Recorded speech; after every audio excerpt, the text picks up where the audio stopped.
Hello बच्चों, कैसे हो आप सब। आप सभी का स्वागत है मैथ्स बाय अंशु सर के यूट्यूब चैनल पे। आज की जो क्लास रहेगी वो बेस रहेगी सर्किल पे, क्योंकि क्लास 9th में जो भी एनसीईआरटी में जो सर्किल का चेंज हुआ है, इससे बच्चे काफ़ी डरे हुए हैं कि सर इसमें क्या आ रहा है।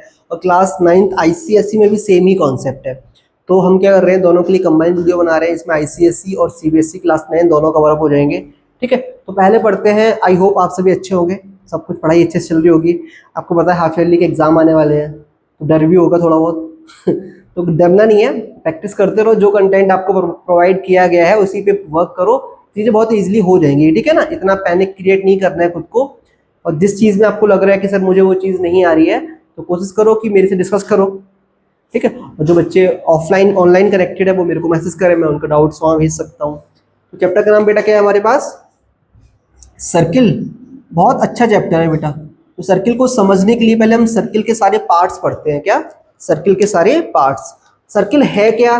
तो मैंने कहा सर कोई भी एक ऐसा फिगर जो 3 नॉन कॉलिनियर पॉइंट से मिलके बना है। क्या बोला मैंने?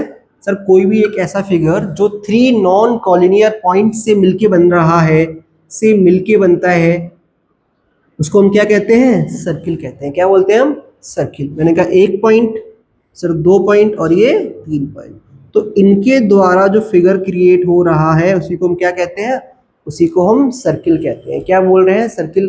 बेटा थ्योरम फर्स्ट जो है वो यही है, एक सर्किल को बनाने के लिए 3 नॉन कॉलिनियर पॉइंट्स की रिक्वायरमेंट होती है। मतलब ये जरूरी नहीं है कि सर, ध्यान रखना, मिनिमम 3 पॉइंट्स होंगे और मैक्सिमम पॉइंट इन्फिनाइट हो सकते हैं। किसी भी सर्किल को बनाने के लिए मैक्सिमम जो पॉइंट होंगे वो कितने हो सकते हैं? वो इन्फिनाइट होंगे। क्या होंगे बेटा? लेकिन मिनिमम कितने चाहिए बेटा? मिनिमम 3 पॉइंट्स रिक्वायर होते हैं किसी भी सर्किल को ड्रॉ करने के लिए। बोलो क्लियर है? मैंने कहा ठीक है। अब सर सर्किल में क्या क्या आता है? तो मैंने पहला पार्ट आपसे बोला सर्किल का बेटा एरिया। क्या बेटा? तो दिस पार्ट, जो सर्किल के अंदर का पार्ट होता है, उसको हम क्या कहते हैं? उसको हम एरिया कहते हैं। क्या बोलते हैं बेटा? हम उसको एरिया कहते हैं। एरिया क्या होता है? Pi r square. क्या होता है बच्चे? हेयर पाई इज कांस्टेंट, जिसकी वैल्यू क्या होती है? Here pi is equal to, कुछ जगह हम 22/7 यूज करते हैं और कहीं कहीं हम इसको 3.14। एक इरेशनल नंबर है तो इसकी कोई फिक्स वैल्यू नहीं है। बोलो क्लियर है इतना? अब मैंने कहा सर एरिया हो गया। अब एक इसका वर्ड आता है सरकमफेरेंस। क्या आता है बेटा? सरकमफेरेंस। क्लास 9th में सर्किल के बाद जो मेजरमेंट एंड पैरामीटर के क्वेश्चंस आते हैं वो सारे इन्हीं पे बेस्ड हैं। सारे क्वेश्चंस इन्हीं पे ही बेस्ड हैं, तो ध्यान रखना इस चीज को। तो मैंने बोला सरकमफेरेंस बेटा क्या होगा? सरकमफेरेंस का बहुत सिंपल सा मतलब है सर, क्या? The boundary of a circle. क्या बेटा? The boundary of a circle. Circle की जो आउटर बाउंड्री है उसी को हम क्या कहते हैं? उसी को हम सरकमफेरेंस कहते हैं। Sir circumference is equal to 2πr। कितना होता है बेटा? 2πr। क्लियर है? फिर इतना पार्ट हो गया। सर सर्किल से, सर सर्किल से, this is called centre of a circle. इसको क्या बोलते हैं? Centre of a circle. Centre से अगर कोई भी लाइन जो सरकमफेरेंस तक जा रही है उसको हम रेडियस कहते हैं। क्या बोलते हैं बेटा? रेडियस। क्या? सर कोई भी line, any line which started from a centre of a circle and touch the circumference is called radius. अब बेटा उसके बाद नेक्स्ट पॉइंट आता है diameter. Sir the longest chord of a circle, और we can say any line, any line. अगर कोई पूछे व्हाट इज डायमीटर, क्या बोलोगे? सर कोई भी line, any line, any line passes through centre of circle. जो कहां से पास हो रही है? सेंटर ऑफ सर्कल, उसको हम क्या बोलते हैं? डायमीटर कहते हैं। क्या बोलते हैं? डायमीटर। बेटा इसको हम क्या बोलते हैं? डायमीटर। बोलो क्लियर है नहीं? सर डायमीटर और रेडियस का रिलेशन क्या होता है? तो जो रेडियस होती है वो हाफ ऑफ डायमीटर होती है। क्या होती है बच्चे? Half of diameter. ये सारे पॉइंट्स क्लियर है? सर्किल, सर एरिया क्या होगा? सरकमफेरेंस क्या होगा? सर कोई भी लाइन जो सेंटर से पास होती है सरकमफेरेंस तक, वो क्या होती है? रेडियस होती है। सर कोई भी लाइन जो सर्किल के बीच से पास होती है उसको हम क्या बोलते हैं? Diameter. And the relation between radius and diameter is r = d/2। ठीक है? अब मैंने आपसे बात की, ये हो गया हमारे पास बेसिक टर्म। अब हम बात करते हैं सर कॉर्ड क्या होता है। कुछ इसके टर्म्स है जो बहुत इंपॉर्टेंट है, वो सारी मैं यहाँ लिख रहा हूँ। पहला पार्ट आता है कॉर्ड। सर कॉर्ड कुछ नहीं है, एक लाइन सेगमेंट है। क्या है बेटा? Line segment. एक ये लाइन सेगमेंट है, लाई विद इन अ सर्किल, बिना सर्किल। सर कोई भी लाइन सेगमेंट जो सर्किल के अंदर ही लाई कर रही है, जिसके दो एंड पॉइंट है, आपको पता है लाइन सेगमेंट का मतलब ही होता है इसके दो एंड पॉइंट होते हैं। सर कोई भी लाइन जो सर्किल के अंदर है उसको हम क्या बोलते हैं? कॉर्ड कहते हैं। और ध्यान रखना, जो डायमीटर होती है, it is the longest chord. क्या? It is the longest chord. बोलो क्लियर है नहीं है? It is the longest chord of a circle. बोलो क्लियर है? It is the longest chord of a circle.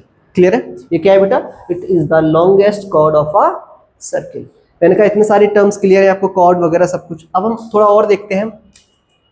तो मैंने कहा सर नेक्स्ट वर्ड इसमें आता है, वो आता है सिकेंट। क्या आता है बच्चे? सिकेंट आता है। सिकेंट बेटा क्या है? सर सिकेंट का मतलब ये है कि अगर कोई सर्किल है, बाहर से कोई लाइन आ रही है। कहां से आ रही है?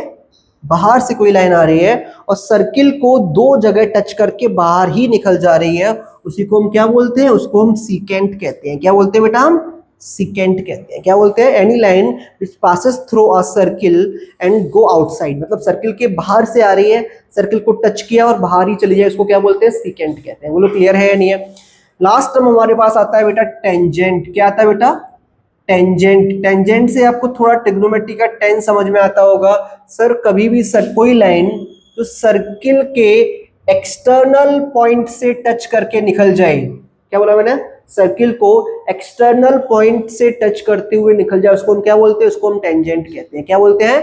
टेंजेंट कहते हैं। तो आई होप ये सारे टर्म्स आपको क्लियर है। पहले बेटा, किसी भी सर्किल को बनाने के लिए मिनिमम 3 नॉन कॉलिनियर पॉइंट से मिलके बनेगा। उसके बाद सर्किल का जो अंदर का पार्ट होता है उसको हम एरिया कहते हैं। Area equal to pi r square.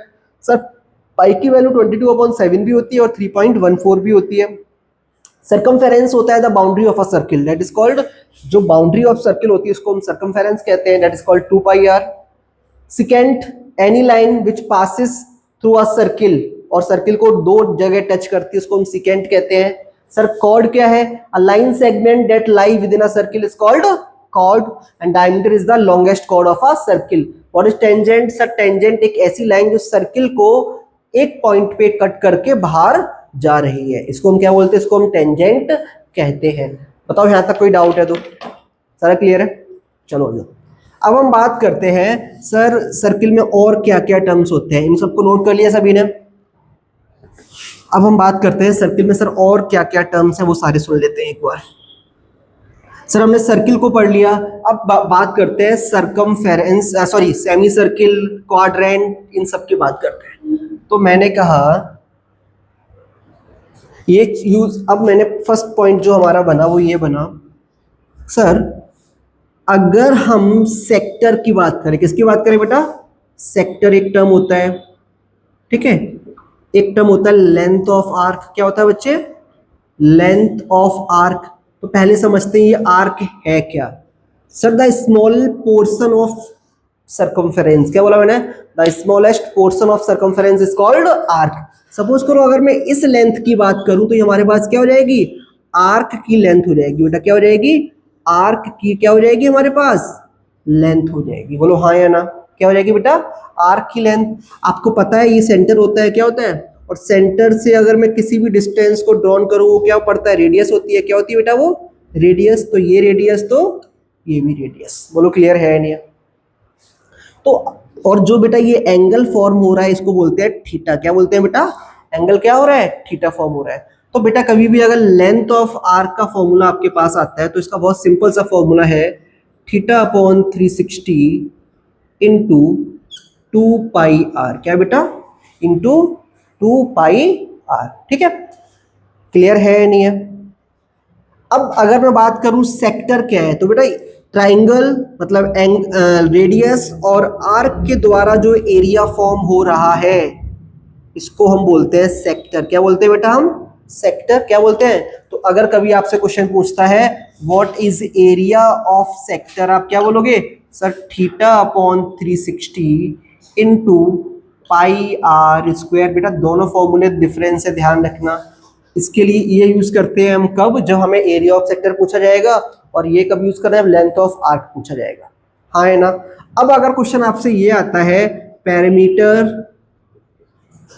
Parameter of sector, किसकी बात कर रहे हैं, पैरामीटर।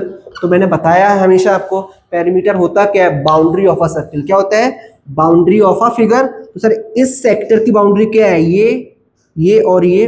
तो अगर मैं इसको लिखना चाहूं तो कह सकता हूं 2r, क्या बेटा 2r क्या हो गया, 2 times of radius plus length. Length मतलब क्या है सर, इसको बोलते हैं लेंथ ऑफ आर्क। क्या बोलते हैं, लेंथ ऑफ आर्क। क्लियर है या नहीं है, हाँ है ना।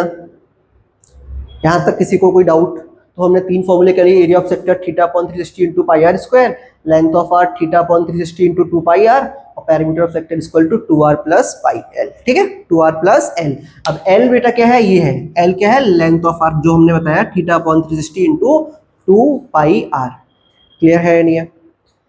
अब हम बात करते हैं थ्योरम फर्स्ट, जो हमारे जो काफी इंपॉर्टेंट भी है। तो ये सब था सर्कल से सारी चीजें रिलेटेड, सब चीजें क्लियर है। अब हम करते हैं थ्योरम फर्स्ट को।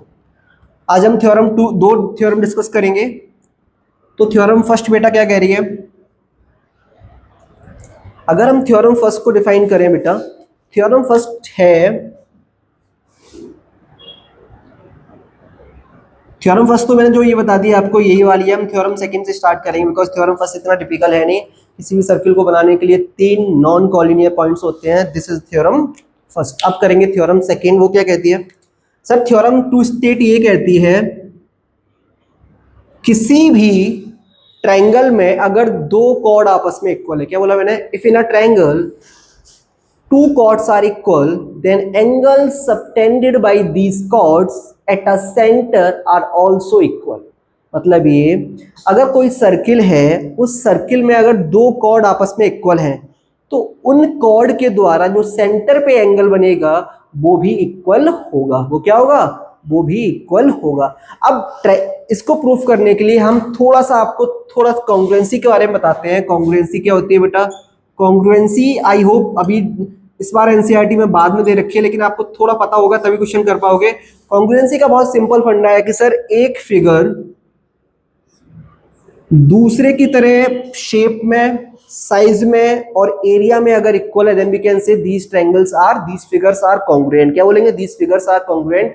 आप अभी कॉन्ग्रुएंसी की 2 चीजें याद कर लो बेटा। क्या, अगर किसी एक ट्रायंगल में 3 साइड करस्पॉन्डिंग 3 साइड के इक्वल है, करस्पॉन्डिंग 3 साइड के इक्वल है, तो मैं कह सकता हूं कि ट्रायंगल क्या है, कॉन्ग्रुएंट है। मतलब कि ट्रिपल एस प्रॉपर्टी, क्या, एस एस एस प्रॉपर्टी। मतलब 2 ट्रायंगल अगर आपके पास है और उन ट्रायंगल में अगर हर एक, ए साइड इसके बराबर है, ये साइड इसके बराबर है और ये साइड इसके बराबर है, तो हम कह सकते हैं भाई S S S property, this triangle is congruent. तो पहली प्रॉपर्टी ट्रिपल एस हो गया बेटा। दूसरी प्रॉपर्टी बेटा क्या होगी हमारे पास, मैंने बोला ये एक ट्रायंगल है बेटा और ये एक ट्रायंगल है, ये एबीसी है बच्चे, और ये हमारे पास क्या है, पी क्यू और ये आर।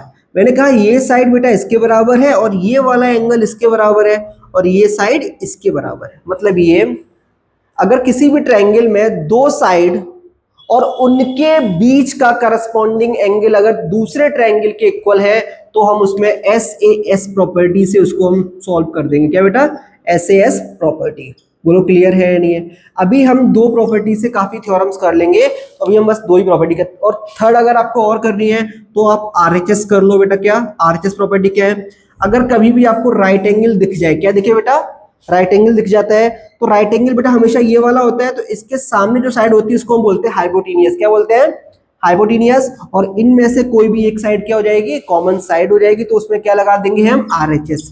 आरएचएस के लिए आपको याद क्या करना है सर, 90 डिग्री का अगर एंगल दिख रहा है तो आपके लिए आरएचएस लगा सकते हो, कोई इशू नहीं है। ठीक है, तो हम इन 3 थ्योरम्स का सर्किल की थ्योरम्स को प्रूव करने में हेल्प यूज करेंगे। तो पहली थ्योरम बेटा क्या स्टेट कर रही है, इफ कॉर्ड्स आर इक्वल, अगर हमारे पास कॉर्ड इक्वल है बेटा, equal, then angle subtended, then angle subtended by these chord at centre also equal. ठीक है, क्वेश्चन समझ में आ गया सभी को। मैंने कहा अगर किसी भी सर्किल में दो कॉर्ड अगर इक्वल है तो उनके द्वारा सेंटर पे एंगल बन रहा होगा वो भी क्या होगा, इक्वल होगा। बोलो क्लियर है या नहीं है। तो पहले एक छोटा सा फिगर ड्रॉ करते हैं। तो फिगर मैंने बनाया है यहाँ पे कि मैंने कहा ये सर्किल है, बोलो हाँ है ना, अच्छा सा सर्किल बना दिया मैंने, हाँ है ना। अब मैंने कहा सर एक कॉर्ड तो ये है, इसको बोल दिया मैंने ए बी, कोई दिक्कत। सर एक कॉर्ड मेरे पास ही है, इसको मैंने बोल दिया सी डी। ये क्या है हमारे पास, सेंटर, मैंने इसको इससे मिला दिया। आपको पता है सेंटर से कोई भी लेंथ हमेशा क्या होती है, रेडियस, बोलो हाँ या ना। और इसको मैंने इससे मिला दिया, कोई दिक्कत तो नहीं है, कोई दिक्कत किसी को, ये भी रेडियस, ये भी रेडियस और ये भी रेडियस, हाँ या ना। सर गिवन में हमारे पास क्या आ गया, सबसे पहले तो गिवन लिखना है। क्या लिखना है, गिवन। क्या लिखना है बेटा आपको कि सर ए बी जो है वो सी डी के इक्वल है। मैंने कहा सर बिल्कुल सही बात है, बिकॉज आपने ये चीज मेंशन कर रखी थी थ्योरम में। फिर मैंने कहा सर रेडियस तो सभी की इक्वल है, तो आपने बोला सर सेंटर ये है तो ए ओ जो है वो ओ सी के बराबर है और ओ बी जो है वो ओ डी के बराबर। ये सब किस में दे रखा है, ये सब अभी आपको गिवन में दे रखा है। क्या दे रखा है, गिवन में ये सब आपको दे रखा है। ध्यान रखना, चाहे आप कॉन्ग्रुएंसी करो या सिमिलरिटी करो, अगर फिगर को अगर आपने ये एनालाइज कर लिया कि फिगर में गिवन में क्या क्या है, तो क्वेश्चन को आप बहुत इजीली सॉल्व कर लोगे। मतलब ऐसा क्वेश्चन पे चुटकी में उड़ा सकते हो। तो बस पहला पार्ट तो यह है कि गिवन पता होना चाहिए, क्योंकि तीन में से दो चीजें हमें गिवन देता है। क्या देता है, दो चीजें हमेशा गिवन से आती हैं।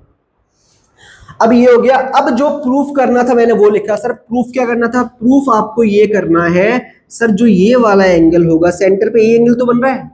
और ध्यान रखना है एंगल को लिखने के दो तरीके। सर एंगल या तो 3 लेटर से मिलके बनेगा या एंगल 1 लेटर से मिलके बनेगा। कितने से बेटा, या तो 3 लेटर से या फिर 1 लेटर से। मतलब ये या तो इसको मैं ए ओ बी कहूंगा या फिर सी ओ डी या फिर एंगल ओ कहूंगा। ठीक है, एंगल को लिखने के दो तरीके। अब मैंने कहा जो प्रूफ करना है वो मैंने लिख लिया बेटा, angle A O B is equal to angle C O D मुझे प्रूफ करना है। Angle A O B is equal to angle C O D. ठीक है, मैंने कहा ठीक है सर ये प्रूफ करना है। तो जो चीज प्रूफ करनी होती है ना वो आप लिखते हो यहाँ पे, in triangle A O B and C O D. बोलो क्लियर है या नहीं है। अब जो चीज मुझे गिवन में है, मुझे पता है सर क्या, एओ जो है वो सी डी के बराबर है, ओ एओ जो है बेटा वो ओ सी के बराबर है। सर ए बी जो है वो सी डी के बराबर है, और जो बेटा ओ बी है वो किसके बराबर है, ओ डी। बेटा ये रेडियस है और आपको पता है रेडियस किसी भी सर्किल में इक्वल ही होगी। ये गिवन में है और ये बेटा रेडियस। ठीक है, तो ये हमारे पास एस एस एस मतलब बाई ट्रिपल एस कॉन्ग्रुएंसी हम कह सकते हैं क्या कि sir triangle A O B congruent है किसके, ट्रायंगल सी सी ओ डी। ठीक है, आया ना। अब बेटा जो चीज मुझे प्रूफ करनी थी उसको हम सीपीसीटी से कर देंगे। क्या, करस्पॉन्डिंग कॉन्ग्रुएंट थ्योरम से by CPCT angle A O B is equal to angle C O D. हो गया, तो this is your first theorem. तो अगर कोई आपसे बोलता है कि सर अगर किसी भी सर्किल में दो कॉर्ड्स इक्वल है तो उनके अपोजिट एंगल भी क्या होंगे, इक्वल होंगे। क्या होंगे बेटा, अपोजिट एंगल्स भी इक्वल होंगे और सेंटर पे जो एंगल बन रहे होंगे वो क्या होंगे, इक्वल होंगे। किस प्रॉपर्टी से करोगे, बाई ट्रिपल एस प्रॉपर्टी से। ठीक है, बोलो हाँ या ना। इस थ्योरम में कोई डाउट है, नोट डाउन करो जल्दी से। सभी को क्लियर है ना, कोई डाउट तो नहीं है ना। चलो ठीक है, ये फर्स्ट थ्योरम है हमारे पास।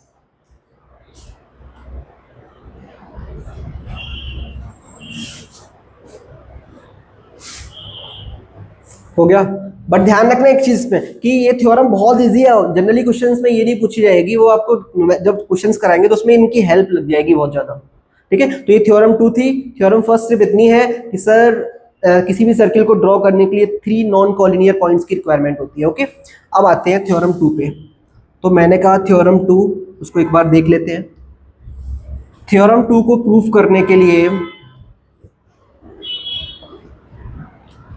पहले हम क्वेश्चंस को पढ़ लेते हैं। थ्योरम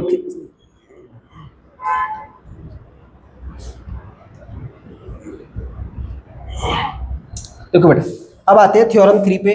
थ्योरम 3 क्या स्टेट कर रही है? थ्योरम 3 ये कह रही है सर, इसकी जस्ट वाइस वर्सा है, मतलब जो ये थी ना इसकी जस्ट अपोजिट। थ्योरम 3 ये स्टेट कर रही है कि sir angle at centre are equal, proof करो chords are also equal, chords are also equal. अभी जो हमने प्रूफ की थी उसकी जस्ट वाइस वर्सा है, ठीक है। अभी क्या दे रखा है कि sir angle at a centre are equal, centre पे जो एंगल बन रहे हैं वो इक्वल, लेकिन आपको कॉर्ड इक्वल प्रूफ करनी है। पहले फिगर बना लेते हैं अच्छा सा। पहले क्या बनाना है? सबसे पहला काम रहेगा फिगर को ड्रॉ करो। क्लियर है? तो मैंने कहा फिगर बनाया है मैंने।